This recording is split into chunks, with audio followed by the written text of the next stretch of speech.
चुनाव आयोग से जब बार बार पूछा जाता था सुप्रीम कोर्ट में, चुनाव आयोग कभी भी नहीं कहता था कि हम आधार को मानते नहीं है। हर बार कहता था हाँ हाँ हमने तो मान ही लिया ना, आप देखिए ना हमारे एन्यूमरेशन फॉर्म में भी लिखा हुआ है, हम इसको देखते हैं, हम विचार करते हैं।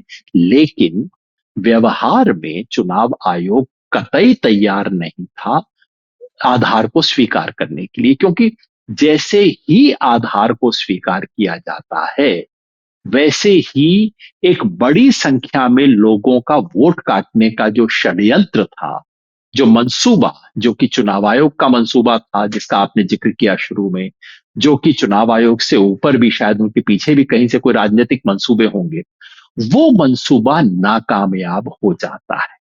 और आज कोर्ट में जो हुआ उसके बारे में आपको बताना चाहता हूं और क्यों हुआ। हमारे दर्शकों को ध्यान होगा कि 10 जुलाई को जब पहली बार इस सवाल पर कोर्ट में हियरिंग हुई, उस जमाने में जस्टिस धूलिया की बेंच थी, जस्टिस धूलिया और जस्टिस बागची थे।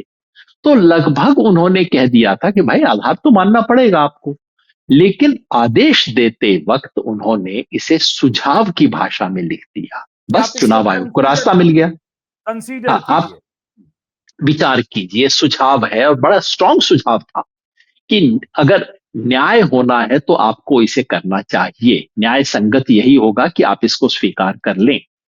इस सब के बावजूद चुनाव आयोग ने नहीं स्वीकार किया, गोलमोल भाषा इस्तेमाल करते रहे। उसके बाद 3 बार आदेश दिए गए कोर्ट की तरफ से। पहली बार कोर्ट ने कहा कि देखिए ये जो 65 लाख लोग जिनका नाम कटा है, इनके नाम को स्वीकार, इनकी तरफ से अगर कोई अर्जी आती है तो उसे आधार के बेसिस पे आप एक्सेप्ट कर लीजिए। अगली बार हम गए, हमने कहा साहब ये तो केवल 65 लाख पे क्यों, बाकियों पे भी लागू होना चाहिए।